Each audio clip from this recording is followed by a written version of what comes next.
Welcome everybody to Project Geospatial. I'm Darryl Murdoch, and here with my co-host Adam Simmons. Like to introduce everybody to my good friend Tom Ager. Tom and I have known each other for I'd say come close to 20 years now, and Tom is was always my go-to guy when it comes to the favorite topic of today, which is radar. So Tom's had a long and storied career in the geospatial world, and has been a huge proponent of radar since before radar we can even talk about radar in the open. And so with that, welcome, Tom, and thanks for being here. Thanks to be here. Hi, Adam. Yeah, and Tom and I've crossed paths several times over the years. I think one of the first times is when I worked for GeoEye, and we were doing the EO and SAR working groups for USGIF. That's right. Yeah. Yeah. So the reason why we were talking to you today is because you're about to release something soon, right? Right. I wrote a book on SAR for people who are not electrical engineers. I spent a long time doing it. One of the reasons I left NGA when I did is I had this book in my head and I wanted to write it, among many other things. So that's what I've been working on, and I've just finished it. And it's taken you 4 years? Actually, I've been saying 4 years, and I saw an email I wrote to a friend in 2016 say, hey, I just started this book. So it's been 5 years. Blows my mind. I know when I mentioned you and I mentioned the book to several people, I think that timeline gets exaggerated a little bit more with every person I talk to. Someone said 10 years. Oh, that's not true. Okay. 5 years. That's long enough. I'll admit to that. Yeah. So, for those of our listeners and viewers that aren't familiar, Tom actually had to go through a pre-publication review to actually get this book released. Right. So literally gave it to some folks to take a look at in the U.S. government. Tom, you want to talk about that process a little bit? Well, that actually worked out really well. I was concerned because, as Darryl mentioned earlier, there was a time when only the U.S. government had high-resolution SAR. There were low-resolution systems outside civil systems, and they were very protective of the technology, but it has blossomed all around the world, outside, internationally first. And I think they got the message that they can't suppress this technology. And they were very reasonable in reading and reviewing this book and made no technical changes to it. I'm very happy about that. Does that mean that that you got all the content right, or is it? They didn't read it for content, although one of their reviewers is a brilliant radar guy, and he did make some good suggestions. I didn't expect that, but I did listen to him and make some modifications. But they reviewed it to see if I was talking about anything that shouldn't be released, and that's not the case. Yeah. Was that a lengthy process to get? No, it went much faster than it took about 2 months, but okay. I can't complain. I took 5 years to write the book. So it took them 2 months. It's a 300-page book. I think that's quite fast. I was very happy with it. That was my ex-agency, National Geospatial Intelligence Agency. So rewinding 5 years, what got you thinking, I think it's about time I write it? Well, I thought of it before I left NGA. I retired in NGA in 2013. Now, that was a lifestyle decision. Actually, I hurt my back really badly right before then, and I was on the floor in torture level pain for 5 weeks. And it really made me think about the passage of time, the cruelty of the second law of thermodynamics. You're going to get old. That's what it says. One of the implications of entropy. So I decided I had done enough, and I wanted to try new things while I was still relatively young. And one of them was this book. I didn't start it right away. But so I decided before I left NGA that this book needed to be written. Right. Yeah. So talk to us a little bit. You mentioned this book is for the non-electrical engineer or the SAR scientist. Right. Talk a little bit about the use of the book in terms from a practical standpoint. Who is it that would want to read this book or should read the book? Right. So SAR is inherently odd. Right? We grew up, since a baby, you open your eyes, your brain is interpreting optical wavelengths. and it does amazing things to figure out all the world around you. Think about a baby when their eyes work, but they don't know anything. They don't know what edge is. They don't know what their mother's face is. In some way, the human brain figures this all out. And so we've all been doing this all our lives. And so when you see microwave wavelengths, those are different. So it's inherently odd, and we'll never get past that. And there's another aspect to it. It's not just that they're microwaves. The structure of the pixels is different. It's got an angle to it, but also a range value. That means the geometry of the imagery is different than reflected sunlight. So it's microwaves, it's an odd, unusual geometry, and it's electrical engineering. There's no lens. Genius guys figured this out, and electrical engineers have been describing it in a language that only other electrical engineers can understand. So I think you've got a natural oddness plus an electrical engineering heritage, which is almost incomprehensible for normal professionals. So that's the reason we need a book like this. So there are like SAR tutorials and then the textbooks and nothing in between. So I try to do something comprehensive and understandable for a professional who cares. This 300 pages, it takes a while to get through all of this. It's not trivial. But it's written in a way that a professional remote sensing person can understand if they care about the topic. That's what this book is. Yeah. So and I have to say, a book like this doesn't exist for this topic, for this sensor. It doesn't. I looked myself for a long time, and if there wasn't one, I wouldn't have done it. You and I used to talk about that. There's nothing there. This is the only one in that style. And the textbooks, as terrific as they are, and I'm not belittling, they're great references, but they're not only unreadable for normal analysts and professionals, they actually scare people, because if you look at them, you know, the level of mathematical detail in there is off the charts. And the closest thing I've seen is when I was in tech school, when I was in the Air Force. Yeah. They train you to look at different sensors, and you may have a block of training on radar, but the rest of the training is just with all the little phenomenologies and things you learn is peppered and mixed with everything else. Yes. So you don't actually grasp what you're actually trying to learn until you get in the field, and it's more of a crash course. And so it was way too generalized. Yes. And this is not the case whatsoever. It's a good introduction before you go too technical. Yeah. But it's definitely not generalized at all. No, there's a lot of detail in this book. And you don't have to read the whole thing. You read little pieces of it. I think the first aperture is how SAR works. Everybody's got to read that part. But so that's why I wrote this. I really like the preface, right? Of the book. And it's actually entitled The Value of SAR Imaging. And it actually lists, you know, why do you care about SAR? Right. What are the uses? Yeah. So you start right up front with, hey, look, the reason I wrote this, like you said, is that it will give you the level of depth without having to be an electrical engineer. But it starts out, look, there's a lot of reasons that you want to use SAR. Right. You know, and those of us that have used SAR data, right, and we were always slapped upside the head, said, don't use the word imagery. Yeah. But you form images using SAR data. Sure. Right? That's the interpretable part.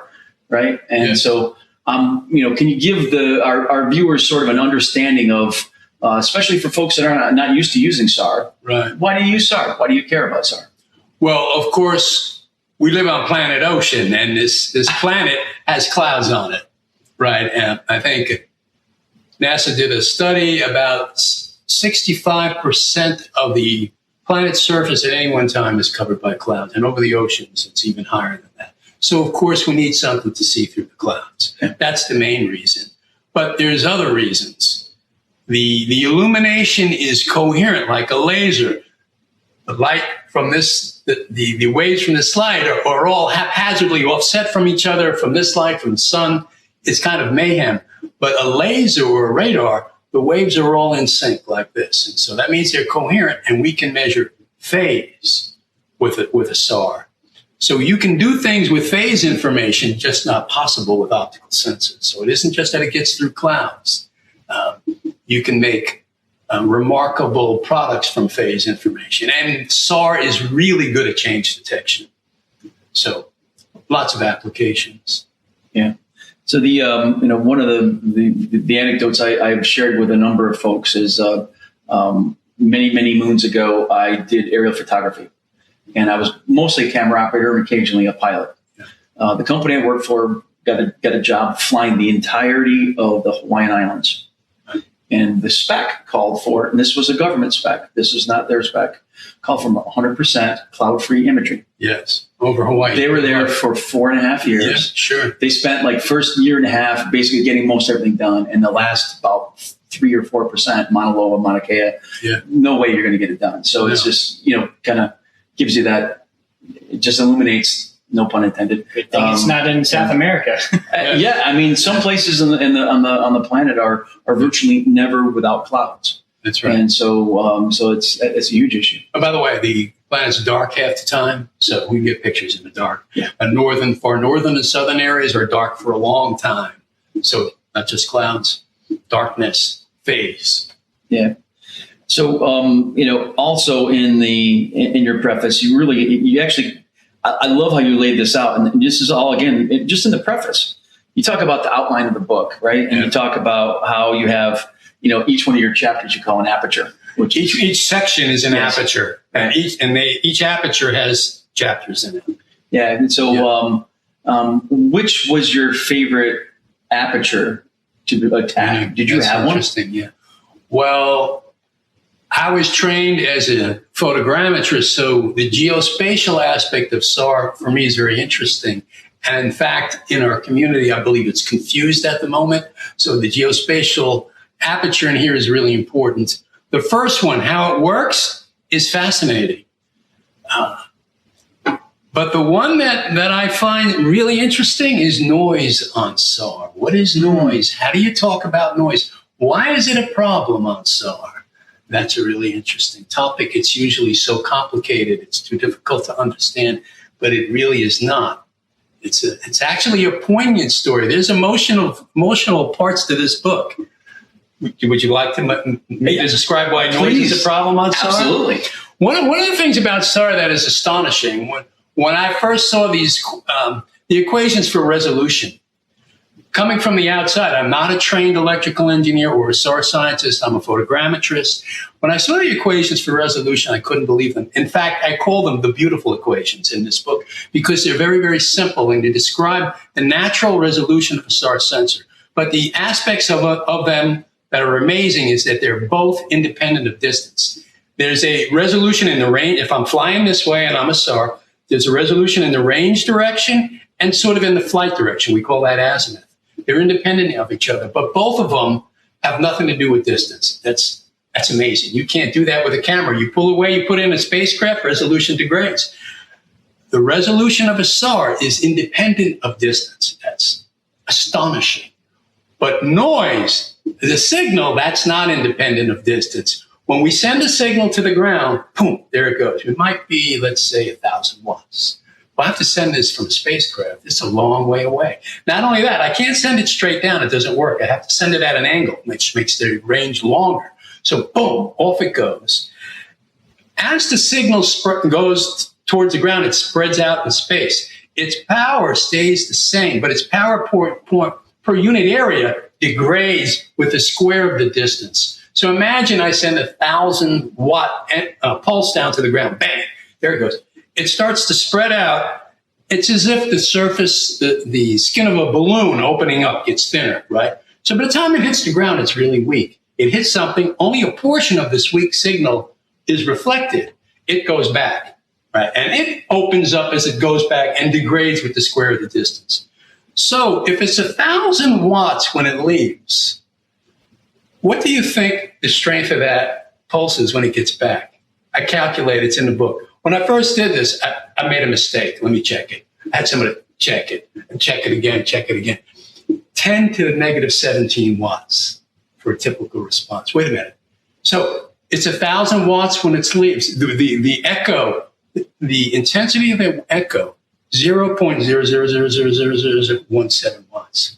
How does this even work? Oh my God, that's astonishing. So there's aspects of SAR that I find really amazing, the resolution, and that they can take an echo that weak and make an image from echoes like that. That's what they have to do. So the signal strength is so weak, any noise is a challenge. Well, what's noise? Noise is microwaves that get into the system that are not the real signal. So any microwaves hanging around, not part of the real signal, that's noise. Where do they come from? Well, you know one of them. It's called the cosmic background microwave radiation left over from the Big Bang.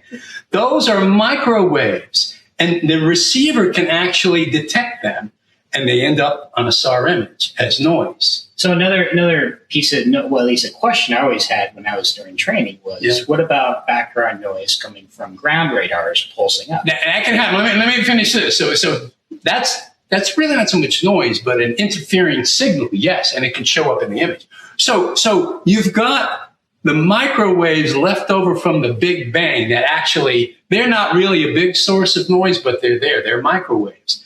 But the reason why there's noise on SAR images is remote sensing 101. Every object emits electromagnetic radiation as a function of its temperature. That's the first thing you learn. Well, so the receiver that's recording the signals, it's above absolute zero. It's creating electromagnetic waves. Some of them are microwaves. So it creates microwaves that it itself records. So it's recording microwaves that it itself makes. And even though they're weak, the signal is so weak, they get mixed in. So we have this conundrum. The receiver itself makes the noise that confuses it. It's almost poignant. Every system exists, right? Everything. Yeah. Anytime you ever deal with any kind of sensor, we're always looking for that signal and noise, right? So that's what everything is. There's going to be a base level of noise, and can we detect a signal above that base level of noise? So it just happens to be, in this particular case, the system is emitting its own microwaves. Yes, and the signals are so weak. So it's a tremendous struggle to separate signals from noise, and that's the title of one of these chapters. So I actually enjoyed telling that story. So can we talk a little bit about, from a practical standpoint, and we'll come back to some more of the general concepts, because the concepts are fascinating. I mean, when you think about what does the compute of that look like, right? And was that practically determined, or was that actually, did somebody sit down and actually calculate what is the needed or necessary amount of energy coming back to the synthetic? Well, I think the engineers know that. I mean, they can figure all of that out, and they know how strong the pulses need to be, how to tune up the gain so it goes where you want it to go, and then how to build antennas sensitive enough that they could record these weak echoes and then amplify them. And by the way, they all add up, because I'm sending pulses to the ground maybe 3,000 times a second, and in spotlight mode, I might collect for 10 seconds. So 3,000 times. So 30,000 echoes is going to come from this one object. They kind of add up and make the signal stronger. That's helpful. Yeah. Anyway, engineers have this all figured out. Yeah, I was just thinking about, it's sort of like a chicken and the egg. Did the engineers figure it out after the fact, or was it designed ahead of time? No, they designed it ahead of time. Yeah. Right. So talk just a little bit about one of the apertures is called an overview of SAR products. Right. Yeah. So, SAR products, I think, are grossly misunderstood in general. Yeah. Right. And that leads to the next part, which is the use in the geospatial community of SAR products. Yeah.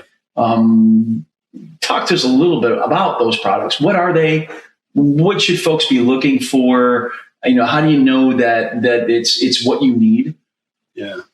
All right. So obviously the main product is what I call an amplitude image. So it's the brightness values. You make an image out of it. And that's what most people use for SAR. But SAR has a richness that goes well beyond that. We know that the illumination is coherent. And so you can measure the brightness of the echoes and the phase of the echoes. And we measure phase at a precision that's much, much less than a single wavelength. Okay, so in mathematics, you put two symbols to show that it's way, way smaller than a single wavelength. So that's the precision of phase, and that offers a lot of richness in SAR. So what can we do with that? Well, if I collect in spotlight mode, I can make a very high resolution image, which a human analyst can look at. But I also have phase information that lets me go in and mess with the aperture, and I can split it up, and I can make actually a little video of the scene from phase information. And maybe I can see a glint that's mixed out, that's washed out in the whole full resolution image. Using phase, the Germans in their Tandem X mission had two satellites flying next to each other. I don't know if people appreciate how gorgeous that was. They had these two massive satellites corkscrewing around each other for 3 years, near each other, never hitting, measuring their locations with tremendous precision. And they used the phase information, the differences in the phase measurements between these two satellites, to make a global elevation model of the entire Earth. SRTM had done that, NASA and DOD, many years before, but the German thing was spectacular. Another aspect of SAR products is change detection. If I take a picture of some spot and then come back and repeat my location in an orbit or get near it, then those two pictures look almost exactly alike. Or in fact, you can make them practically. You can make them, in effect, twin images. So when you compare the pixels, any change shows up really easily, right? So you can do change detection with amplitude pixels or change detection with the phase data, which is called coherent change detection. And coherent change detection is very, very sensitive to any change on the ground. You can see tracks of jeeps in the desert, things like that. You can measure, I saw a picture, there's a picture, a famous surface measurement image made from a low resolution SAR over London. So when we think of resolution, we think of spatial resolution. But as I said, there's a phase resolution, which is less than a wavelength. So even though the resolution of this system was maybe 20 meters, what it found was they took pictures of London, same location in space in the 1990s, many of them. They measured surface changes up and down within millimeters. And you can track the London Jubilee line, a subway line that they were building in the 90s. So the surface sunk by a few millimeters, and this low-res satellite could see it. You can see the track of this all the way across London. And that's an amazing thing you can do with SAR, even a pseudo-low resolution. So, it's an awful thing in the news right now, what happened down in Florida. And I'm wondering, yes. I know there were some folks at University of Miami and a few other places that had originally been looking at subsidence in Florida. That's right. Right. Talk to us a little bit about that. I didn't read too much about that, but people did a study in the 90s of that area. And I think they had a few measurements of that building. Really? Right. So this is called persistent scatterer interferometry. That's the thing that gave us the London map. So a persistent scatterer is something that reflects microwaves in a consistent way. It's not going to be moving like a building corner or something like that. So is this related to INSAR? Yes, it's interferometry. Yes, INSAR, interferometry. Yes. So that made these surface motion measurements of London, and they did this of southern Florida. And they could tell that building was sinking a little bit. Now, that doesn't mean we don't know that that's the reason it collapsed. It seemed to have real severe construction problems. Yeah. But the sinkage of that building was measured. You can measure stresses on bridges, things like that. Very sensitive surface motion sinking. SAR is excellent at that. Another product is, suppose I take a picture and I come back the next day, take a picture, come back the next day, take a picture, and I could do that every day. I could have a stack of pictures over a site in which the radiance is the same for every pixel, the phase is the same, and the geometry is the same. I like to call it in the book, this is called a coherence stack, because every image is coherent with every other image. So the illumination was the same. I came by, I repeated my orbit. And so it's not like sunlight where it's going to change depending on the weather. The microwaves are always the same. This means they're all coherent with one another. These images all have the same DNA, rate, brightness, phase, and geometry. They look exactly alike. It's as if we have a stack of identical images, right? That's what we've got. And so any change, you can see it. And you could watch a movie of this over time. Imagine if you could do that every day. Every day. No, it's not. That's with 2 images. I'm going to have 100 of them. Right. Not 2. We're used to doing change detection with 2 images. That's 20 years ago. So you can collect this now. I have to say I'm advising ISI part-time. And I'm not saying this because I'm working for them. But they're doing this now. They're putting their satellites in a coherent orbit where they repeat the orbit every day. And maybe in a year, it'll be every 8 hours. So in your book, you call this genetic stack. Yes, right. I call it a genetic stack. The community will call it coherent stacks.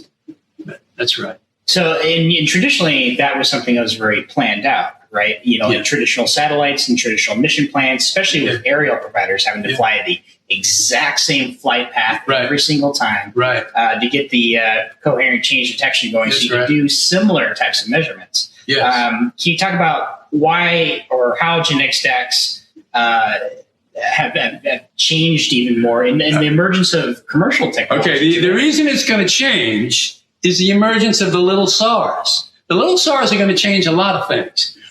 I'm going to have lots of them now. So now, by the way, the Italians have done what I'm calling genetic stacks. They started a long time ago. They collected them over 3,000 different sites over the world.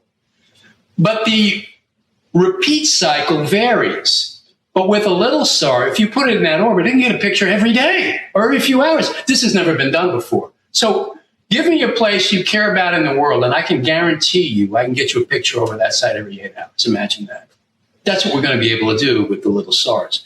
If they choose to put them in these orbits, the little SARs are going to have lots of satellites up there. So I like to use the analogy like the place where I used to work, where we come from, they have these big limousines, and they're wonderful. And limousines are wonderful. But if I have a fleet of Buicks, 50 of them, man, I can Uber all over the city and get you wherever you want really fast. The limousines can't do that. And the little SARs, too, are going to fix something that's been broken in remote sensing. Look, we need more systems, right? And they're lowering the price of all of them, of course. They're putting up small things that are affordable. Systems that I used to work with would take over a decade, easily. And I won't even quote the amount of money. It's astronomical. They're doing it at a tiny, tiny fraction of the cost and really fast. All of these companies, really fast. And, geez, I forgot my phone. Where's my phone? So anyway, they're going to have a lot of them. We're going to Uber people all over the city. And they're going to fix the broken thing is the access and distribution of the data. If you want remote sensing data now from a satellite, what do? Call your customer support team, send an email to them. It's a multi-day process. Yes, just to put the order in. And not just for a new image, but for an archive image. Yeah. If that's true for an archive image, that's crazy. That's crazy. But for a new image, it's certainly true. Well, these guys don't have that history. If you look, I know it's easy to make a website, but there's a company, Orbital Effects. They're going to put up some SARs. You look at their website, they show you a guy holding a phone, putting an order in. Now, it's easy to make that picture, but that's their vision. And that's the vision, to make ordering easy and fast. Ordering fast, easy, delivery, quick and easy, and you can look at it on your phone. So I think they will change things because they're young people and that's what they're used to. So let's pull on that thread for a minute, right? We're going to go off the book here. Yeah. So following that logic then, one of the challenges has been for all of the remote sensing community is how do you monetize this, right? So how do you make a business out of the business of SAR? in your opinion, right? So this is, Well, I'm no businessman. I can only say that one company, Umbra, they say all they're going to do is sell images. Right?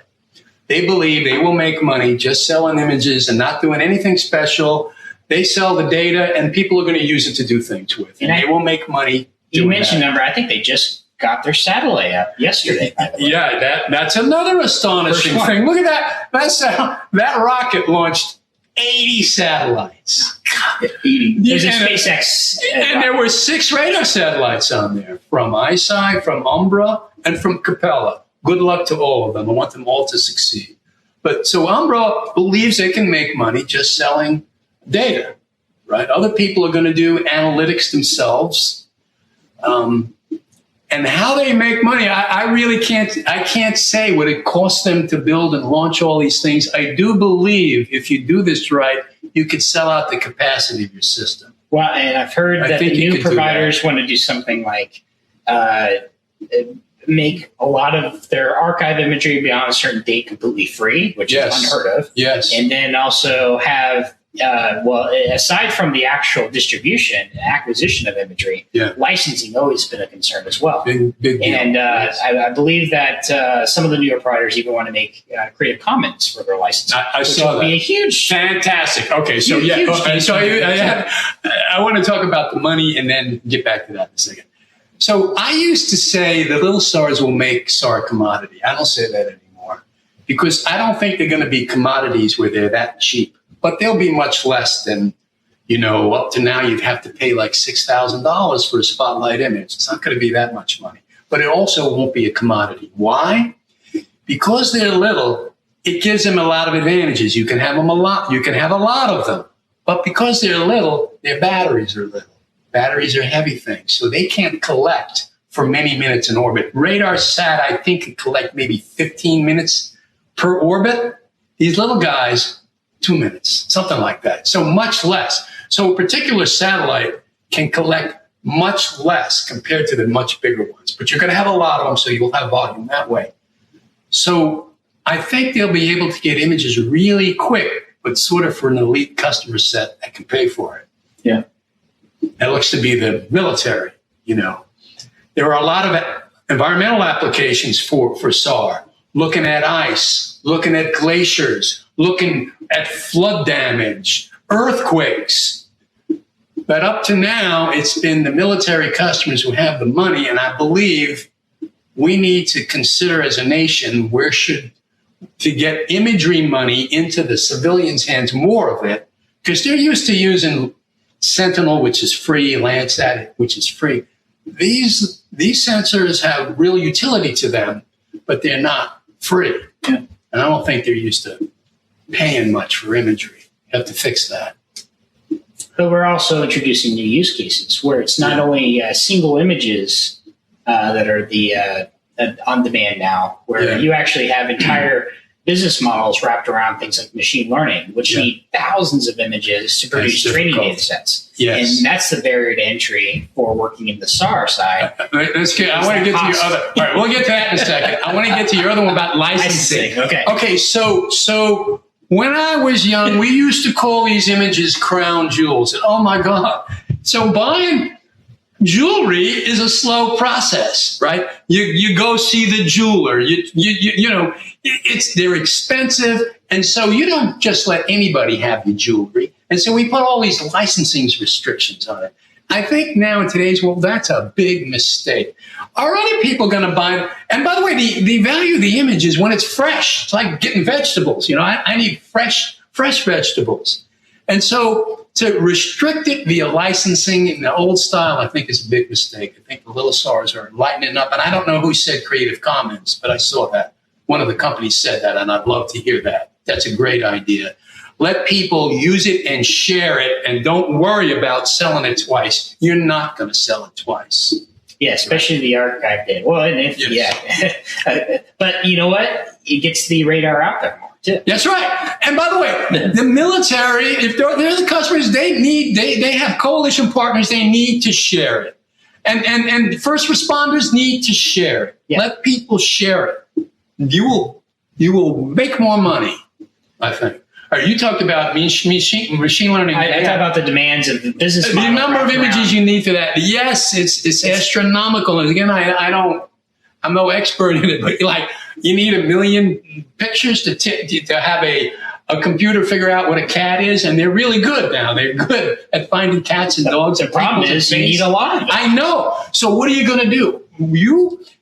I think the answer for that is for some features, you know what you're looking for.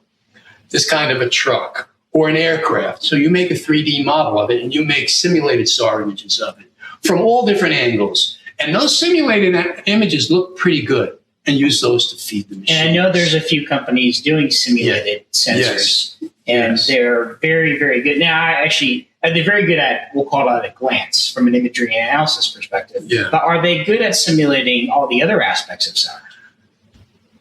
Yeah, I believe that you can, first of all, these guys are all going to be X-band. So I need X-band, and I think that they could make many simulated images of important features, but still, then the machine's only going to know those features. The problem in geospatial world is you have to see everything, right? You have different, because you go and listen to your book. Different bands, you're able to detect other things more clearly. Yes, but if you need to see everything down there, I mean, it's too difficult. There's amorphous features for geospatial features, amorphous boundaries. So it's very difficult unless you're looking for specific things. So I'm a supporter of AI and machine learning, but I think people are kind of overselling it at the moment. It's more difficult than some people let on. Yeah, I think it's more like the AI part is, from what I've seen, that's aspirational. Yeah. And the machine learning part is very difficult by itself. Just like you said, you need so much training data just to make a little bit of a dent. Well, and I think for SAR specifically, I think that the use case for machine learning hasn't necessarily penetrated beyond computer vision, which is just looking at the pixels themselves. Yeah. And that's a huge disadvantage when you look at all the different layers that SAR provides from the other data stacks, right? All the other data that comes with it. All the other metadata, like you were mentioning, with the different polarizations or the different, once again, all the different items that come with a SAR image. Yeah. It's not just an image. It's a multi-layered stack of data that comes along with it. Yes. If you were going to do some machine learning or machine learning AI, what aspect of SAR would you focus on? I don't know that I'm qualified to talk about machine learning or AI. I don't know enough about it to get, other than to say what I just said is that I think the hope there is going to be using simulated SAR chips to feed these machines. I do give an example in here which I think is achievable and important. So suppose I'm collecting one of these big stacks over a site, any site in the world. Well, I know I'm looking at that site, so I can go get all the existing geospatial data over that site. I know all the roads, I know the buildings, I know where the coast is, I know everything about that site, and I don't care if I have to do that manually. Now I start collecting the SAR images over that site. I know what the SAR signals are, I can link them to those features. So we've been doing change detection and bragging about it. Blue is new, red is fled, that kind with 2 images. All that is a dumb raster product. The computer doesn't know anything. Well, in this case, we know what these features are. I saw a stack that the Italians collected over a Russian port, 2 ops. This is Skynet satellite. Yeah. And you can watch a movie of this place, and you see they build a pier into the port. You can see it get constructed. And I'm convinced that a machine could say, that's a port. Here is the seawall. They just built a pier. This is how big it is. And here are the dates of its construction. I think a machine would know that. So not only is it going to know there are changes, it's going to know what's changed and a little bit about how they change. And that's maybe not real sophisticated artificial intelligence, but it's a big leap beyond what we've been doing for change detection. And I think you can do that in the near term. Once you get good at that, make it more sophisticated. And by the way, of course, you could say, this thing changed right here. This building is under construction. I'm not sure what's happening. Go take a better looking optical picture right here, right? because, of course, it's not just SAR. So chapter 20, it's entitled Ghost Features and Range in Azimuth. That's right. I love this chapter. Yeah. This is really cool. Yes. So for our viewers out there that don't know what a ghost image is, can you talk a little bit about that? Yeah, well, so SAR, one of the features of SAR is getting all of these reflections, tens of thousands of them. And it's got to sample the pulses it's sent down. They all have a frequency and a varying frequency, and you've got to sample it really, really fast. And so there's a constraint on your sampling rate, which is called the Nyquist constraint. You got to sample it at twice the highest frequency of the pulse. And sometimes you get very high frequency responses that are misinterpreted because the SAR is not perfect. It's sending out a pulse, but it also has side lobes to it. So I'm sending a pulse down this way. I just want it to go like this, but it has these little offshoots in all directions. These are called side lobes. They're like little versions of the main pulse going in the wrong direction. Well, sometimes a reflection from a side lobe can be very bright. And because it's outside of the main pulse, it has a very high frequency. It doesn't get sampled properly, and it gets put into the main part of the picture. So it's a response, it's a real reflection from outside the image area that gets misplaced into the image. And that happens a lot in the azimuth direction. Those are called azimuth ambiguities. And there's ways to try to suppress them, but they always show up in some way because you can never have a perfect pulse. There are always side lobes. And if you're looking at an image, you better be careful about azimuth ambiguities, especially in coastal areas because water's dark. The land is bright, and you can get reflections from the land showing up in the, even if they're weak, they show up in the dark water, and they can look like a ship or something. Ghost images. Yes, so you get these ghost features, and you have to be careful with them. There's ways to suppress them and ways to warn analysts about them. Yeah. Yeah. That's pretty cool. So in the very bottom part, I know that we're coming up on our time there. But at the end of your book, you have a pretty cool, further consideration section. Yeah. And after that, there's an acknowledgement section. Yes. You want to talk a little bit about the acknowledgements? Because there's some folks that you mentioned in there that are near and dear to me also. You had mentioned Ed McHale specifically, but there's some other folks that you mentioned. Well, let me say, writing this book, first of all, I make it clear I'm trained as a photogrammetrist, and I came into SAR from the outside. And one of the questions you didn't ask me here was, why did it take 4 or 5 years to write this? Well, because when you're writing at this level, you got to be really careful. You're trying to be very expressive and explain things so that people can get it. That's not easy to do. It's easy to be a little bit more abstract.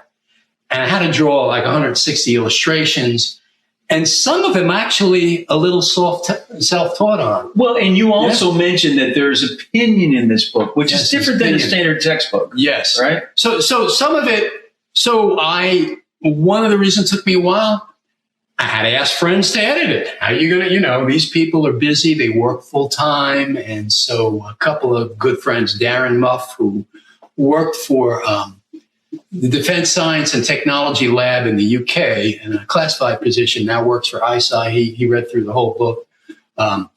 Another brilliant radar guy works for Black Lynx. His name is Chris Armeo. They were the two guys who really helped me out looking through the whole book and talking to me about it. Other people read sections, Dr. Fiedler, NRL. Ed McHale was very helpful to me. He read through the whole thing. I mentioned my friend Jack Jackowatz from Sandia, who was kind of a mentor to me. He knew I was going to write this book and encouraging me. Unfortunately, he died while I was writing it. And so I end the book kind of talking to my friend Jack. So anyway, these are some of the people. And other people helped read it. So I had technical reviewers, really smart scientists, and then just regular analyst readers look through it. So this is a self-published book. Yes. Right. So you talk to tell our listeners a little bit about how they're going to be able to get their hands on a copy. Well, why is it self-published? Well, I thought, well, we can get somebody to publish it. I'm not a professor linked to a university, so I can't guarantee how many sales we're going to have. 2, I don't care about the stature. I'm a part-time retired old guy living at the beach, so I don't need the stature. I don't care about having a stature of an officially published book.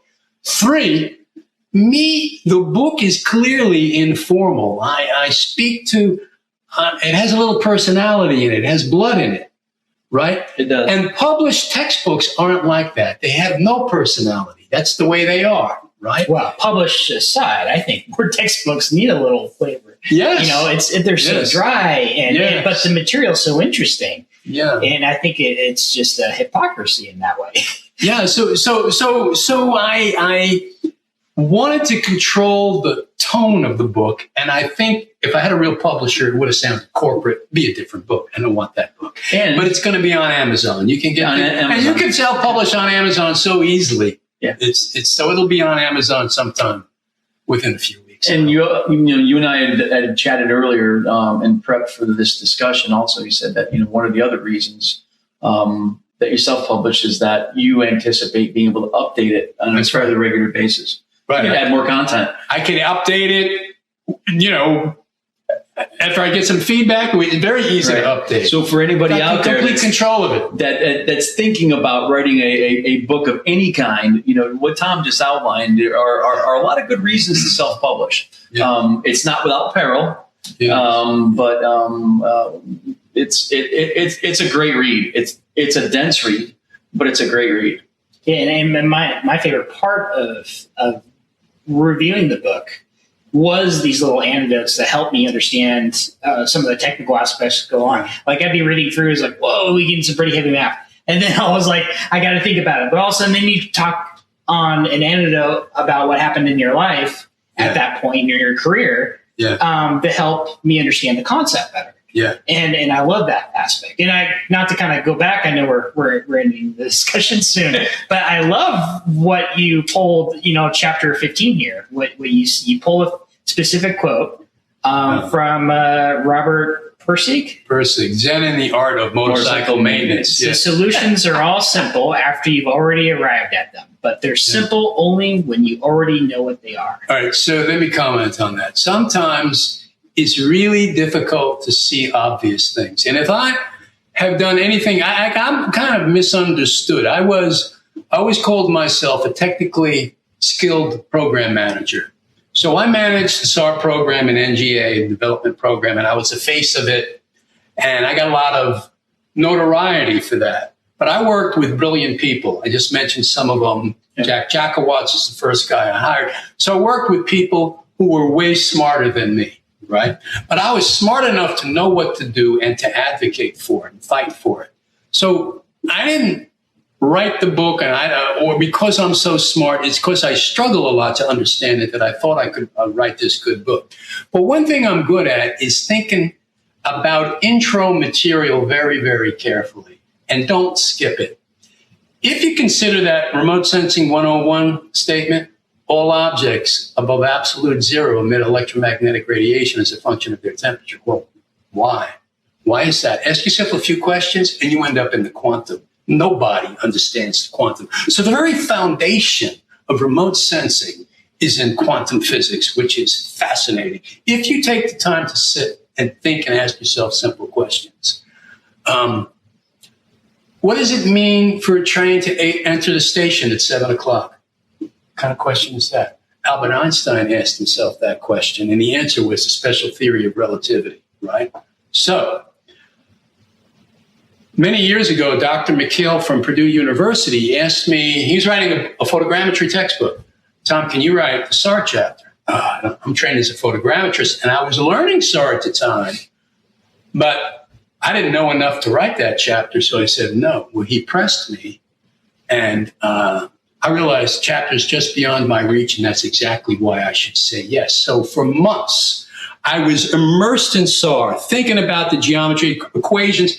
I had the specifications for RadarSat printed, and I sat on the floor with them. And I thought about it, and I thought about it, and I wrote the chapter and edited and had people review it and edit and finish the chapter. And that's what I like It's about all done. But wait. Afterwards, I thought a little bit differently about it, and I had an insight about an obvious thing. What is an image? What is a SAR amplitude image? And that is not so simple. It sounds simple, and I think about it differently now than I did when I spent all that time writing that chapter, because I think now it's nothing but a table of data. It's for every resolution cell in the scene, I know how far away it is, the range. I know the angle off the bow, that's the velocity vector, and I know the brightness. And that's all the sensor knows. From that, I'm going to make an image. And I won't use time here to do it, but that little insight really gives you an appreciation for the geolocation of SAR, what the layout for a SAR image ought to be. And it should not be these pseudo maps that we do on the ellipsoid with map projections. That's what people use. That's a mistake. And the book explains why. Because this little insight, what is a SAR image? Table of data, range, angle, brightness. What can you do with that?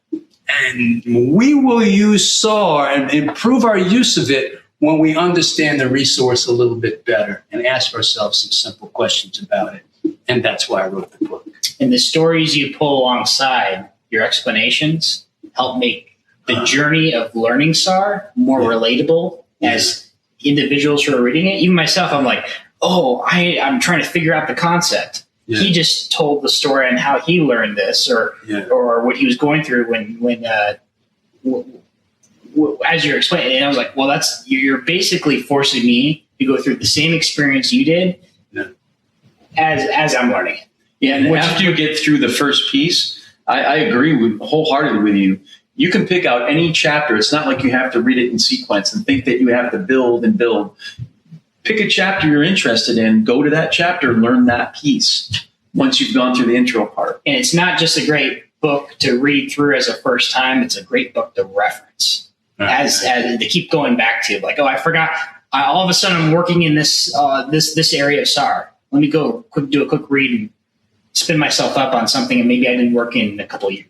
For a couple of years. So give us, and as we close this out, give our listeners your take on why they should be interested in SAR. Because they live on a they live on a planet that's mostly water, and you're not going to be able to use optical images alone, as beautiful as they are, to know what's happening on the surface of the Earth at any one time. So you need to learn SAR because of the planet on which we happen to live. And because it can do things that passive optical systems cannot do. Because of its active nature and the coherent illumination of its pulses, you can do things just are not possible with optical sensors. When my family visits me, I'm going to have my son and daughter-in-law and 2 little baby grandchildren visit. I'm not taking a SAR picture of the family, okay? So I'm not crazy. I dare you. But for some things, you need to use SAR, and we need to become more literate because it is so strange. It's so different than the optical interpretations we've been doing since we first opened our eyes. And because it has an electrical engineering heritage, and much of that terminology is infused into the language. We talk to people, and they don't know what we're saying. We're DBing them to death. Yeah, I know your description. You can't do that. Of imaginary numbers. Stop. So we need to find a way to talk to normal people to make this thing interesting and appealing to them. I say, I want to replace the oddness and intimidation with comfort, right, and interest. That's what we need. That's why I wrote the book. Yeah, Tom, thank you for taking time to talk to us. This is awesome. I'm going to continue to use this as a primary reference for a lot of years. All right, thanks. Thank you. Yep, thanks. Thank you. Okay.